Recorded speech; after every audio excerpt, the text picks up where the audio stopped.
দুঃখ ওইটাই। 3 বোতল মদ খেয়ে মারা গেছে অ্যাক্সিডেন্ট হয়ে, মিলাদ পড়িয়ে জান্নাত।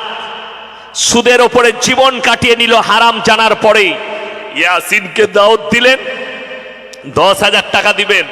আমি চলে এলাম মাগরিবের আগে, আপনার মসজিদে মাগরিবের নামাজ পড়লাম। আমাকে বললে হুজুর মিলাদের আগে যা করবেন করবেন, খানাটা খেয়ে এলেন।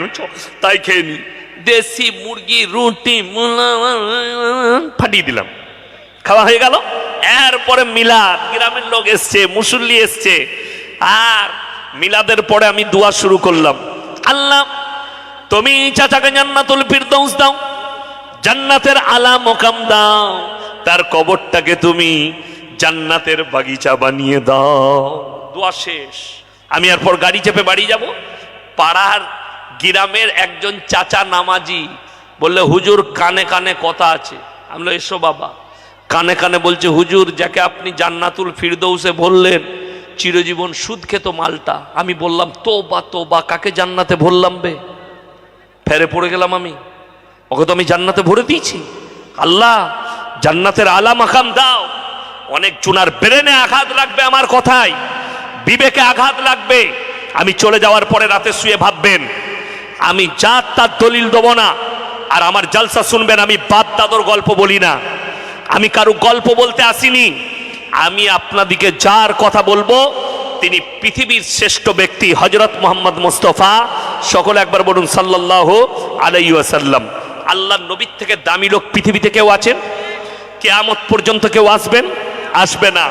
ইয়াসিন তো অনেক দূরের কথা, যাকে আপনি দেশি মুরগি খাইয়ে, পোলাও খাইয়ে, বিরিয়ানি খাইয়ে বলছেন হুজুর দোয়া করে দেন 10,000 টাকা দিয়ে বলছেন সুদখোরকে জান্নাতে দেন, মাতালকে জান্নাতে দেন, জিনাখোরকে জান্নাতে দেন। আপনি ভেবে দেখুন, যে সে লোক নয়। নবীরা দোয়া করলে আল্লাহ কবুল করেছেন না করেননি? করেছেন। এরপর চলুন, প্রথমে হাদিস। আল্লাহর নবীর কাছে খবর এলো, ইয়া রাসূলুল্লাহ, ইয়া হাবিবাল্লাহ, আপনার চাচা যান মৃত্যুর শয্যায় আছেন, যে কোনো সময় মারা যাবেন। জাকামদানি চলছে আপনার চাচার। নবীজি ছুটলেন চাচার মহব্বতে। নবীজি চাচার অবস্থা দেখে রাসূল সাল্লাল্লাহু আলাইহি সাল্লামের চোখে পানি এলো। চাচার হাতটা টিপে ধরলেন আর বললেন, হে আমার চাচা, আমি তোমার ভাইপো মুহাম্মদ, আল্লাহর নবী, তুমি খালি একবার কলমাটা পড়ে নাও, আমি আল্লাহর কাছে তোমার জন্য কেঁদে কেঁদে ক্ষমা চেয়ে নেব। আল্লাহর নবী চাচার উত্তর বেরিয়ে এলো মুখ থেকে, হে আমার ভাইপো, তুমি তো বলছো আমি যদি এক্ষুনি বার্ধক্যে কলমা পড়লি, মৃত্যু ভয়ে কলমা পড়েছে লোকে বলবে, তাই আমি কলমা পড়তে পারবো না। আবার আল্লাহ তাআলা আয়াত পাঠালেন নবীজির কাছে, ইন্নাকা লা তাহদি মান আহবাবতা ওয়ালাকিন্নাল্লাহা ইয়াহদি মান ইয়াশা। হে আমার নবী, সকলে বলুন হিদায়াতের মালিক কে? হিদায়াতের দপ্তর আমার আল্লাহর হাতে। তোমার চাচা কলমা পড়তে পারবে না, আমার আল্লাহর ইচ্ছা নেই, আমার ইচ্ছা নেই, তোমার চাচা কলমা পড়তে পারবে না। আল্লাহর নবী কাঁদতে লাগলেন। চাচা যান দুনিয়া ছেড়ে চলে গেলেন। এরপরে নবীজি আল্লাহকে বললেন, কি বললেন? ওগো আল্লাহ, তুমি আমাকে যতদিন না নিষেধ করবে, আমি আমার চাচার জন্য কেঁদে কেঁদে ক্ষমা চাইব। নবীজি ক্ষমা চাইছেন কার জন্য? চাচার জন্য, আল্লাহর কাছে। আপনারাই বললেন, আমরা সকলে জানি, হাদিসে কোরআনে আছে, নবীরা দোয়া করলে আল্লাহ কবুল করে নেয়। নবীরা কোনো কথা বললে আল্লাহ লাকির টেনে দেয়। আল্লাহর নবী দোয়া করতে লেগেছেন চাচার জন্য। আমার আল্লাহ রাব্বুল আলামিন জিবরিল আমিনকে পাঠালেন, হে আমার জিবরিল আমিন, আমার নবীর কাছে কোরআন নিয়ে যাও। কোরআনের আয়াত পাঠালেন, মা কানা লিন নাবিয়্যি ওয়াল্লাযীনা আমানু আইয়াস্তাগফিরু লিল মুশরিকিন ওয়ালাউ কানু উলি কুরবা। হে আমার নবী এবং মুমিন, তোমরা শোনো, যারা মুশরিক হয়ে, বেঈমান কাফের বদ্দিন হয়ে মারা গেছে, তাদের জন্য দোয়া করতে পাবে না, যদিও সে তোমাদের নিকটতম আত্মীয় হয়। নবীজিকে আল্লাহ নিষেধ করলেন, তোমার চাচা মুশরিক হয়ে মারা গেছে, বেঈমান কাফের হয়ে মারা গেছে, আল্লাহ বিরোধী হয়ে মারা গেছে, অর্থাৎ তার লেগে দোয়া চাওয়া যাবে না। নবীজির হাত নেমে গেল, দোয়া করতে পাইনি। আর ইয়াসিন কোন ক্ষেতের মুলি? তোমার বাপ জেনে শুনে, হারাম জেনে জিদ করে জিন্দেগিভর সুদের ওপরে জীবন কাটিয়েছে, আমাকে মিলাদের দাওয়াত দিয়া দেশি মুরগি খাইয়ে জান্নাতে পাঠাবে? তোমার বিবেককে জিজ্ঞেস করো। নবীজিকে যদি আল্লাহ নিষেধ করে তোমার চাচার জন্য দোয়া করবে না, ইয়াসিন কি করে অনুমতি পাবে যে একে তুমি দোয়া করে জান্নাতে দাও? আচ্ছা, কোনো হুজুরের দোয়া শুনেছেন? আল্লাহ আমাকে দেশি মুরগি খাইয়েছে, 10,000 টাকা নাজরানা দিয়েছে, তোমাকে যা হোক করে একে জান্নাতেই দিতে হবে, এরকম দোয়া কোনো হুজুর করেছে কোনোদিন? করবেও না। আমাদেরকে দোয়া বললে কি করি আমরা? আল্লাহ মুমিনিন মুমিনাত মুসলিমিন মুসলিমা, মুমিন হতে হবে, মুমিনা হতে হবে, তবে তার লাগে দোয়া করা যাবে। আমার বন্ধুগণ, আমার ভাই, আগে চলুন, এটা একটা নবী গেল। নাম্বার 2, এই পৃথিবীর বুকে আল্লাহ যতগুলো নবী পয়গম্বর পাঠিয়েছেন, সব থেকে বেশি দিন যিনি তবলিগ করেছেন, দাওয়াত দিয়েছেন, তার নাম হচ্ছে হযরতে নূহ নবী। কোরআনে আছে 950 বৎসর। কত বললাম? 950 বৎসর তিনি খালি দাওয়াত দিয়ে। আমাদের নবীজি সাল্লাল্লাহু আলাইহি সাল্লাম তো মাত্র 23 বছর, 23। গোটা পৃথিবীতে 250 কোটি মুসলমান আজকে, আর হযরতে নূহ নবী 950 বছর দাওয়াত দিয়েছেন। তারপরেও মুষ্টি কত লোক ঈমান এনেছে নূহ নবীর উপরে। নূহ নবী শেষবারের মতো বিনীত আবেদন করলেন তার কমকে, হে আমার কম, হে আমার পরিবার, আমি অনুরোধ করছি তোমরা আমার আল্লাহকে বিশ্বাস করো, আমাকে নবী হিসাবে মেনে নাও, তা না হলে আল্লাহ তোমাদের জন্য কঠোর শাস্তি রেখেছে, কঠিন আযাব রেখেছে। তার ছেলে কিনান, সে বলল, হে আমার আব্বা, তোমার আল্লাহ আমাদিকে কি আযাব দেবে? বলে, মুষল ধরার বৃষ্টি দিয়ে তোমাদিকে ডুবিয়ে দেবে, বন্যায় ডুবিয়ে দেবে। নূহ নবীর ছেলে আল্লাহকে চ্যালেঞ্জ করে বসলো, তোমার আল্লাহকে বলে দাও, তোমার আল্লাহ যদি বন্যা দেয়, এমন উঁচু জায়গায় চেপে যাব যেখানে তোমার আল্লাহর পানি পৌঁছাবে না। বলুন নাউজুবিল্লাহ। কাকে চ্যালেঞ্জ করেছে? আল্লাহকে। এত বড় আসপর্দা।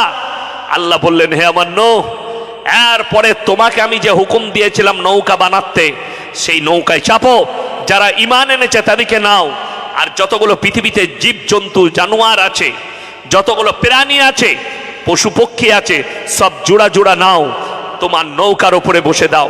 মুষল ধরার বৃষ্টি। রেওয়ায়েতে আছে, মুফাসসিরিনরা লিখছেন, বড় বড় ইমামরা লিখেছেন তাফসীরের কিতাবে, পৃথিবীর বুকে আজকে তারিখ পর্যন্ত, আজকে হচ্ছে 20 নভেম্বর, তাই না? 2025, যেদিন থেকে দুনিয়া শুরু হয়েছে আজকের তারিখ পর্যন্ত অত বড় বন্যা, অত বড় প্রলয় পৃথিবীর বুকে ঘটেনি। সমুদ্রের পানিকে আমার আল্লাহ 1250 ফুট থেকে 1300 ফুট পর্যন্ত তুলে দিয়েছিলেন। গোটা পৃথিবী ডুবে গেছে, গোটা পৃথিবীর মধ্যে প্রলয় ঘটে গেছে। নূহ নবী নৌকার উপরে, আল্লাহর তাণ্ডব চলছে, মৃত্যুর তাণ্ডব চলছে নূহ নবীর কওমের উপরে, আর নূহ নবী নৌকায় বসে আছেন, চারিদিকে তাকিয়ে দেখছেন আর চোখের পানি পড়ছে আল্লাহ তাণ্ডব থেকে। তার কওম মারা যাচ্ছে, নূহ নবীর চোখে পড়ল তার সন্তান কিনান, ডুবে মারা যাচ্ছে কিনান। নূহ নবী থাকতে না পেরে নূহ নবীর সঙ্গে সঙ্গে কি করলেন?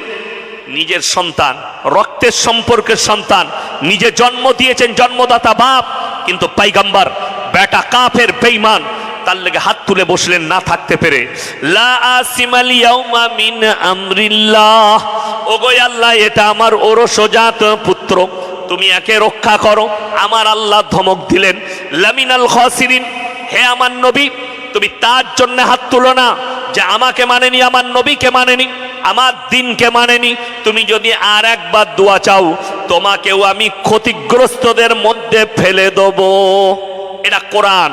আল্লাহ বলে হাত নামাও, তার জন্য দোয়া চাইতে পাবে না।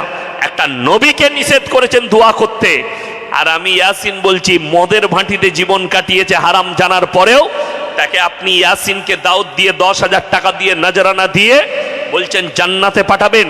তোমার বিবেক আর বুদ্ধিকে জিজ্ঞেস করো। জান্নাত তো সে যাবে যে মুমিন হবে। আজকে দুঃখ লাগে আমাদের সমাজে, ইমামদিকে বাপের গোলাম মনে করার কারণে, আজকে মসজিদ কমিটি উপযুক্ত না হওয়ার কারণে সমাজের বুকে হাজী সাহেবের বেটা, মৌলবীর বেটা, ডাক্তারের বেটা, মাস্টারের বেটা, প্রফেসরের বেটা, আপনার নামাজির বেটা, তাহাজ্জুদ গুজারের বেটা, নাস্তিক, আল্লাহ মানে না, আমাদের সমাজে বাস করছে, তার পরিবার জানে আমার সন্তান নাস্তিক, সমাজ জানে সে নাস্তিক, কিন্তু বাস করছে মুসলিম ঘরে। এই ছেলে মরে যাওয়ার পরে, এই লোক মরে যাওয়ার পরে আমাদের সমাজে তার জানাজার নামাজ হয়। ঠিক বললাম না ভুল বললাম? কোন বাপের বেটা মৌলবি মুফতি, আমি চ্যালেঞ্জ করলাম, কেউ যদি প্রকাশ পাওয়া যায় যে এই ছেলেটা হাজী সাহেবের বেটা, এই ছেলেটা মৌলবীর বেটা, এই ছেলেটা পীরের বেটা, কিন্তু এই ছেলেটা নাস্তিক, আল্লাহ মানে না, নবী মানে না, তার জানাজার নামাজ পড়া যাবে না, তাকে কবরস্থানে দাফন করা যাবে না। যদি বলেন কি করব, তাকে শুয়োরকে খাইয়ে দাও, কুকুরকে খাইয়ে দাও, তা না হলে তোমার ব্যক্তিগত কোনো যদি জমি থাকে যেখানে চাষাবাদ করো সেখানে পুঁতে দাও, সারের কাজে লাগবে, শরীয়তের কোনো কাজে লাগবে। অনেক জনের প্রেরণা আঘাত করবে। আমি চ্যালেঞ্জ করলাম, তোমার কাছে যদি দলিল থাকে, তোমার বাপের বেটা মৌলবি থাকে, স্টেজে নিয়ে এসো। এখনো আমার অনেক টাইম বাকি আছে, এই তো 48 হয়েছে, আমি 11টা পর্যন্ত স্টেজে আছি। যদি বাপের বেটা মৌলবি থাকে যে নাস্তিকের জানাজার নামাজ পড়া যাবে, বেঈমানের জানাজার নামাজ পড়া যাবে, তাকে কবরস্থানে দাফন করা যাবে, আমি চ্যালেঞ্জ অ্যাকসেপ্ট করতে রাজি আছি। একটা মৌলবি বলতে পারবে না তার জানাজার নামাজও পড়া যাবে না, তাকে কবরস্থানে দাফন করা যাবে না। কবরস্থান হচ্ছে পবিত্র জায়গা। কোন জায়গা বললাম? পবিত্র। দাফন কাফন হয় কার? মুমিনের। জানাজার নামাজ হয় কার? মুমিনের। আচ্ছা বলুন, আল্লাহ নবীকে নিষেধ করলে চাচার জন্য দোয়া করো না, সন্তানের জন্য দোয়া করো না, যে জানাজার নামাজটা দোয়া না দোয়ার নামাজ? দোয়া। মাইয়াতের মাগফিরাতের দোয়া নামাজের সুরতে। তাহলে ভেবে দেখুন, আপনি যার লেগে মাগফিরাত চাইছেন সে হারাম করতে আল্লাহকেই মানে না। আমি আমার জীবনের ঘটনা, আমার শ্বশুরকুলের এক আত্মীয় মারা গিয়েছিল অনেক দিন আগে, কোথায় সেটা বলবো না, জায়গার নাম বলবো না। তো আমি গেলাম, সেখানে একটা মাদ্রাসা আছে সেই গ্রামে। তো মাদ্রাসায় গিয়ে উঠলাম, আমরা মৌলবি মানুষ মাদ্রাসায় যাব, তো আমাকে মাদ্রাসায় মেহমানদারি করালো, নাস্তা ফাস্তা করালো, ওরা চা খাওয়ালো। হুজুর কোথায় এসছেন? ওই আপনাদের গ্রামে অমুকজন ব্যক্তি মারা গেছে, জানাজা পড়তে। আমাকে মাদ্রাসার সব মৌলী সাহেবরা ঘেরে ধরে বসেছিল, বললে হুজুর একটা কথা বলবো। জি। ওই ব্যক্তি এই কোরআনটাকে অন্ধ কিতাব বলতো, এই মাদ্রাসার তালবিলিম দিকে দেখে বলতো এরা অন্ধ স্কুলে পড়ে, মৌলবি দিকে দেখে বলতো এরা অন্ধ স্কুলে পড়েছে। আমি বললাম তাইলে তো আর জানাজা পড়া যাবে না, আমি পালিয়ে গেলাম। তো আমার গিন্নি বলছে এত তাড়াতাড়ি চলে এলে জানাজা পড়ে? আমার পেটে বাজছে বলে পালিয়ে এলাম, ভাল লাগেনি।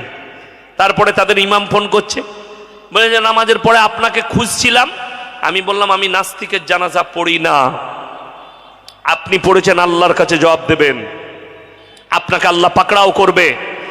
যে লোক কোরআনকে অন্ধ কিতাব বলে, মাদ্রাসাকে অন্ধ স্কুল বলে, তালবিলিম দিকে দেখে বলে এরা অন্ধ স্কুলে পড়ে, সেই লোকের জানাজা সমাজে কি করে হতে পারে?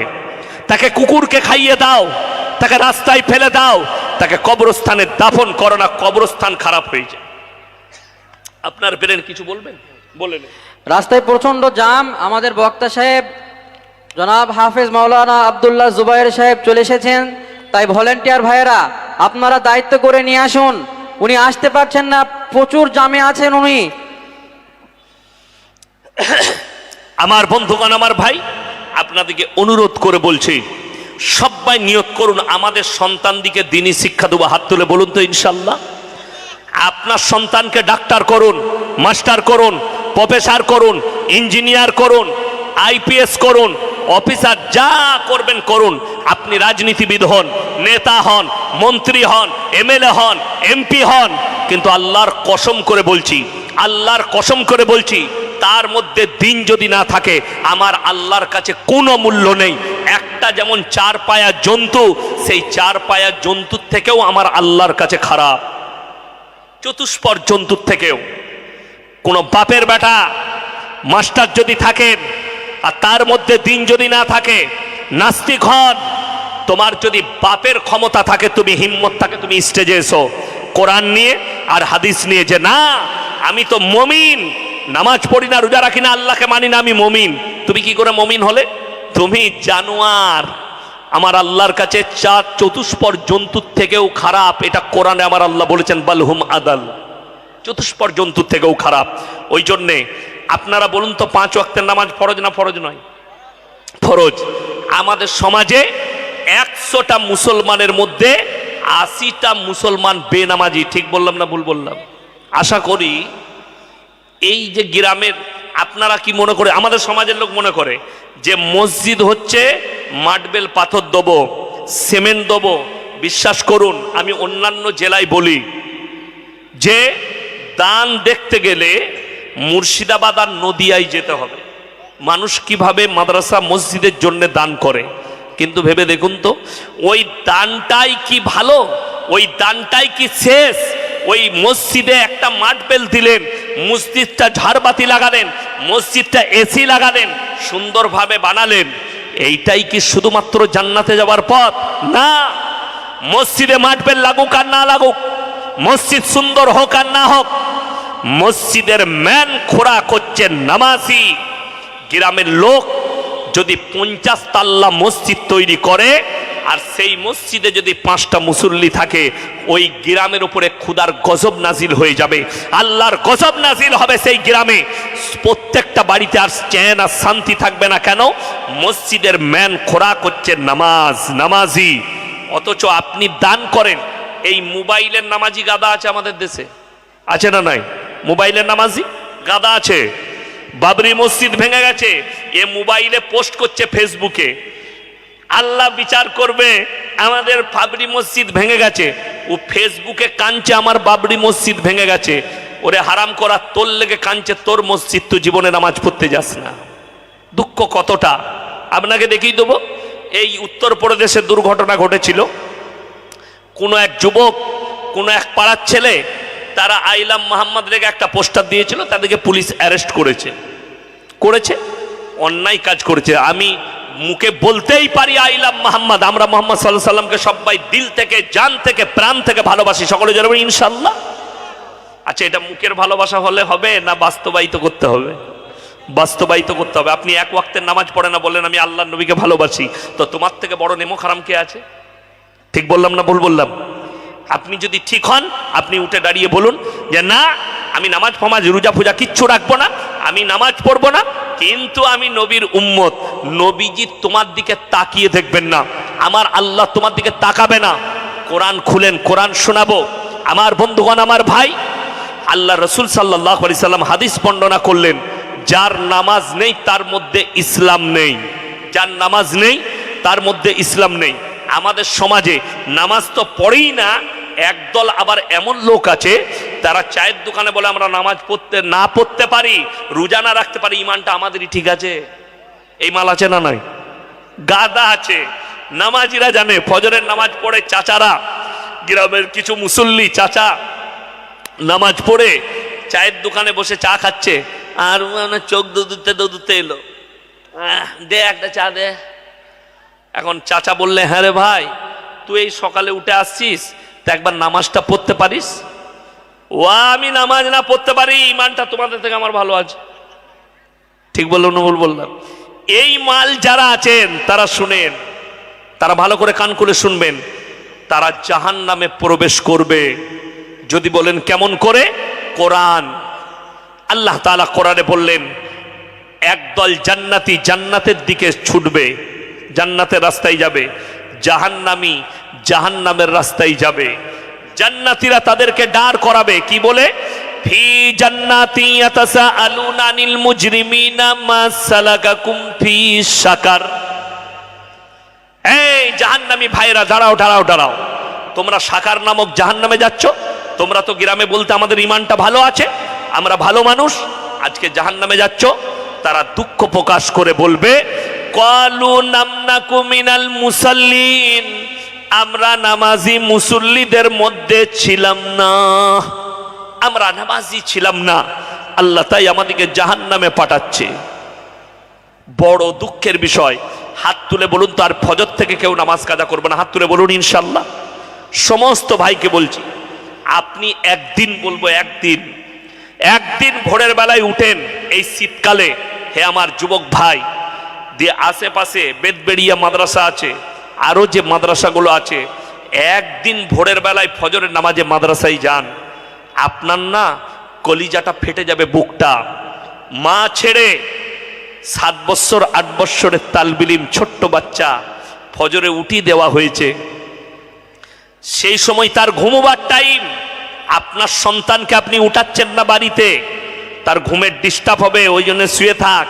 আর আমরা আমাদের বাচ্চা তালবিলিমকে তুলে দিই, ফজরের নামাজ পড়তে হবে। অনেক তালবিলিম বাচ্চা বাচ্চা ছেলে নামাজের আখরিতে বসে ঘুমায়। আপনার মনে মনে হবে, অনেকজন মনে ভাবে এই মলবিগুলোর মনে দয়া নেই, এই বাচ্চাটাকে উঠানোর কি দরকার আছে। শুনেলেন হাদিসে আছে, বাচ্চা ছেলের বয়স 7 বছর পেরিয়ে গেলে তাকে নামাজের তাকিদ দাও। 10 বছর হয়ে গেলে তাকে নামাজ ছাড়তে দিও না, ফজরের সময় তুলে দাও। অনেক মা আছে তার বিটিকে তার বেটাকে ঘুম থেকে তুলে না কেন, নামাজের ডিস্টার্ব হবে। এর থেকে বড় পাপী আর এর থেকে বড় দুশ্মন মা বাপ পৃথিবীতে আর কেউ নেই, যে তার সন্তানকে নামাজের জন্য তাকিদ দেয় না। তারা হচ্ছে সব থেকে বড় আপনার দুশ্মন। হে আমার যুবক, তোমার মা যদি তোমাকে ফজরে না তুলে, তোমার বাপ যদি না তুলে, পৃথিবীতে সব থেকে বড় দুশ্মন তোমার মা আর বাপ, এদের থেকে বড় দুশ্মন আর কেউ নয়। এটা লিখে নিয়ে যাও। তা না হলে ফজরের সময় সন্তানকে তুলে দাও, আজান হয়েছে, উজু করো, মসজিদে যাও, তোমার বাবার সাথে নামাজটা আদায় করে নিয়ে এসো। যার নামাজ নেই তার মধ্যে ইসলাম নেই। ওয়ালাম নাকু নুতিমুল মিসকিন, তারা বলবে আমরা মিসকিনকে খানা খাওয়াইতাম না, গরিবকে খানা খাওয়াইতাম না, তাই আল্লাহ জাহান্নামে পাঠিয়েছে। সব থেকে মারাত্মক হচ্ছে ওয়াকুন্না নাখুদু মাল খাইদিন। এটা বড় প্যাথেটিক। তারা বলবে আমরা নামাজি দাড়িওয়ালা টুপিওয়ালাকে দেখে হাসি ঠাট্টা বিদ্রুপ করতাম, তাই আল্লাহ আমাদিকে জাহান্নামে পাঠিয়েছে। ওয়াকুন্না নুকাজ্জিবু বিয়াউমিদ্দিন, আর আমরা বিচারের দিবসকে মিথ্যা বলে মনে করিতাম। আমার বন্ধুগণ, আমার ভাই, যারা মনে মনে নিয়ত করেছেন আমি যাই করি নাই করি, যত পাপ করি, আমার ইয়াসিন ভাই আছে, ইয়াসিন সাহেবকে আমি নজরানা দিয়েছি, ইয়াসিন সাহেবকে একটা ঘড়ি গিফট করেছি, ইয়াসিন সাহেবকে আমি বাড়িতে দাওয়াত করে খাইয়েছি। ইয়াসিন ভাই ঠিক আমার একটু হেল্প করবে কিয়ামতের দিনে। আপনি যে আশা করে আছেন, আমি আপনাকে বুঝাচ্ছি, খুব ভালো করে বুঝবেন। আপনাদের সঙ্গে আমার সম্পর্ক দুটো। কটা সম্পর্ক বললাম বাবা? দুটো। নাম্বার 1, সেটা হচ্ছে আপনারা শ্রোতা, আমি বক্তা। নাম্বার 2, যেটা শরীয়তি, যেটা ইসলামী সম্পর্ক, কোরআন আর হাদিস মোতাবিক এক মুমিন আর এক মুমিনের ভাই ভাই। তাই আপনারা দিনী ভাই, ইমানদারির সঙ্গে বলুন তো, বাপ আর বেটার সম্পর্ক কিসের? কিসের? রক্তের সম্পর্ক। মা আর বিটির সম্পর্ক রক্তের। স্বামী আর স্ত্রীর সম্পর্ক অর্ধাঙ্গিনী, রাতের জননী, বিছানার সাথী। এত গাঢ় সম্পর্ক। ভেবে দেখুন, এই মৌলবি তো অনেক দূরের কথা, এই রক্তের সম্পর্কের বাপ কতটা কাজে আসবে, মা কতটা কাজে আসবে, সন্তান কতটা কাজে আসবে, বিটি কতটা কাজে আসবে। কোরআনকে জিজ্ঞেস করুন, ইয়াউমা ইয়াফিরুল মারউ মিন আখি ওয়া উম্মিহি ওয়া আবি ওয়া সাহিবাতিহি ওয়া বানি লিকুল্লি ইমরিম মিনহুম ইয়াউমাইদিন শানু ইউগনি। হে আমার নবী, পৃথিবীর মানুষকে বলো, কিয়ামতের দিনটা এত ডেঞ্জার জায়গা হবে। স্বামী স্ত্রীর কাছে ছুটে যাবে, স্ত্রী বলবে দুনিয়াতে আমার কোনো স্বামী ছিল না, বাপ বলবে বেটা ছিল না, বেটা বলবে বাপ ছিল না, মা বলবে বিটি ছিল না, বিটি বলবে মা ছিল না। কেউ কারুর জন্য এতটুকু বোঝা বহন করবে না। আপনার বাপ যদি আপনার পরিচয় না দেয় যে এটা আমার সন্তান নয়, ইয়াসিন কি করে দিবে? আমি আমার বিটি দিকে আগে দেখবো না আপনাকে দেখবো আগে? ভেবে দেখুন, আপনার বিবেককে জিজ্ঞেস করুন যে ইয়াসিন সাহেব নিজের সন্তানকে দেখবে, নিজের বাম্মাকে দেখবে, না আমাদিকে দেখবে? আমার বন্ধুগণ, ওই জন্য বিবেক থেকে হাঁটিয়ে দেন। কোরআনে অপর জায়গায় আছে, আতিহিম ইয়াউমাল কিয়ামতি ফারদা, জবকে কিয়ামত के दिन होंगे, যেদিনে কিয়ামতের দিন হবে, মানুষ আমার কাছে আসবে, একা একা আসবে, সঙ্গে কেউ থাকবে না। আমার বন্ধুগণ, আমার ভাই, সবাই নিয়ত করুন আমরা নামাজ কেউ ছাড়বো না। জোরে বলুন ইনশাল্লাহ। চলুন এরপরে আলোচনা করব 3টে পাপ দুনিয়ার বুকে মারাত্মক নিকৃষ্ট পাপ আল্লাহর কাছে। কটা পাপ বললাম? 3টে। নাম্বার 1, সেটা হচ্ছে শিরকের পাপ। কিসের পাপ বললাম? শিরক। শিরক কাকে বলে? আল্লাহর যে ক্ষমতা, সেই ক্ষমতা আর কারুর কাছে আছে, এইটা বিশ্বাস করার নাম হচ্ছে শিরক। আল্লাহ রসুল সাল্লাল্লাহু আলাইহি সাল্লামের হাদিস, কিয়ামতের পূর্বে, কখন বললাম? কিয়ামতের পূর্ব। এখন যে সময়টা চলছে এটা কিয়ামতের পূর্ব চলছে না চলেনি? কিয়ামতের পূর্বে চলছে। এই কিয়ামতের পূর্বে এক শ্রেণীর আমার উম্মতি তারা মুশরিক কাফের হয়ে যাবে। কি করে? তারা কবরের পূজা শুরু করবে, তারা গাছের উপাসনা শুরু করবে, তারা মাটির উপাসনা শুরু করবে, তারা পুতুলের উপাসনা শুরু করবে। যেমন আপনাদেরকে বলে দিই, আমাদের এই দেশে বিভিন্ন জায়গায় মেলা হয়, হয় না? হয় না? জলসার মেলা হয়, আপনার পীরের মেলা হয়, তারপরে আপনার এমনি বিভিন্ন জায়গায় মেলা বসে বিভিন্ন অনুষ্ঠানে। এই মেলাতে অনেক মুসলমান ভাই দোকান দেয়, দেয় না? দেয় না? দেয়। বাদাম বিক্রি করে, তারপরে আপনার মনোহারির দোকান লাগাই না? পুতুল হয়, পুতুল বাচ্চা ছেলেরা খেলে, ছেলে মেয়েরা খেলে না পুতুল? এই পুতুল যারা বিক্রি করে হারাম, ওই টাকাটা হারাম হবে। পুতুল যারা তৈরি করে হারাম। যে কোনো জানদার প্রাণীর আদায় করে না? মানুষ টাকা দেয়, মেয়েরা টাকা দেয়। এখন একজন লটারিওয়ালা জলসা শুনতে এসছে, আমি তো আর এখানে সবাইকে চিনি না, সবাই আমাকে চিনে। ঠিক বললাম না ভুল বললাম? আপনারা মোবাইলে দেখেছেন, কিন্তু আপনারা আমার দিনী ভাই, আমি কেউ কি চিনি না। এখন আমি মাদ্রাসার আদায় করছি, আপনি একজন লটারিওয়ালা উঠে এসে আমাকে 2000 টাকা দিচ্ছে, আর বক্তা টাকাটা পাওয়া মাত্র আহারে বান্দারে কোথায় বসেছিল, আর ছিল কি না ছিল, ছুটে এসে 2000 দিল, দিয়ে তাকে জান্নাতে ভরে দিলে। সে দেখলে সালা এত ভালো জান্নাত আর কোথাও নাই। ঠিক বললাম না? মাদ্রাসার আদায় হচ্ছে মসজিদের, লটারিওয়ালা এসে দিল 2000, সুদখোর দিল 2000, বাস সে মনে করলে হুজুর তো একদম কানে হাত দিয়ে আমাকে জান্নাতে ভরে দিলে। হুজুর যদি জেনে শুনে ভরে, তোর হুজুর মার খাবে আর তুও খাবি, রেডি থাক। 1 নম্বর গেল। 2 নম্বর, আমাদের সমাজে মানুষ মারা গেলে মিলাদ হয় না? হয় না বাবা? হয়। সারা জিন্দেগি সুদ খেয়ে মারা গেল, সারা জিন্দেগি মদের ভাঁটিতে জীবন কাটিয়ে মারা গেল। দুঃখটা কোথায় লাগে জানেন? আমাদের বর্ধমান, নদিয়া, মুর্শিদাবাদের অনেক ছেলে, রাজ্যের মুসলিম ছেলে লরি চালায়, ট্রাক চালায় না, পাথরের গাড়ি, বালির গাড়ি, সিমেন্টের গাড়ি চালায়। রাতের বেলায় জলসা করে বাড়ি ফিরছি, খবর পেলাম ভাই অমুকের ছেলে ডানকুনিতে হাইওয়ের ওপরে অ্যাক্সিডেন্ট হয়ে মারা গেছে। ভাই জায়গা পিছনে অনেক, আপনারা জায়গা মোটে দেওয়া যাচ্ছে না, বাইরে একটু জায়গা নেই, পিছনে কেউ দেখতে পাচ্ছে না, তাই আপনারা কোষে কোষে বসুন ভাই। অনেক দর্শকরা দেখতে পাচ্ছেন, আমি দেখতে পাচ্ছি। প্যান্ডেলওয়ালা কোথায় আছেন? প্যান্ডেলটা খুলে দেন। প্যান্ডেলের চারিদিক খুলে দেন, গরম লাগছে। প্যান্ডেলওয়ালা ভাই কোথায় আছেন? দয়া করে আপনি আসুন। আচ্ছা আপনারা একটু এগিয়ে আসুন তো, চেপে চেপে বসেন, শীতকাল আছে। তকবীর দেবো, এগিয়ে আসুন, নারায়ে তাকবীর। এগিয়ে আসুন, এগিয়ে আসুন, এগিয়ে আসুন, এগিয়ে আসুন। আরে ভাই এগিয়ে আসুন তাড়াতাড়ি। ভাই সব আগে আসি, ভাই আগে আসি, মিলে আসি ভাই, এগিয়ে এগিয়ে আসি। মাশাআল্লাহ, এগিয়ে আসি ভাই। প্যান্ডেলওয়ালাকে বলছি তাড়াতাড়ি চারিদিকটা খুলুন, প্রচন্ড গরম হচ্ছে ভেতরে, আমাকেও গরম লাগছে, শীতকাল। চারিদিকটা খুলে দেন, একটু হাওয়া আসবে। ও এইদিকে মহিলারা বসে আছে, ওই দিকটা বাদ দিয়ে বাকি এই 3 দিক খুলে দিতে বলুন। আমার বন্ধুগণ, আমার ভাই, তো দুঃখের বিষয়, খবর পেলাম মারা গেছে অ্যাক্সিডেন্ট হয়ে। কোথায়? ডানকুনিতে ট্রাক নিয়ে অ্যাক্সিডেন্ট করেছে।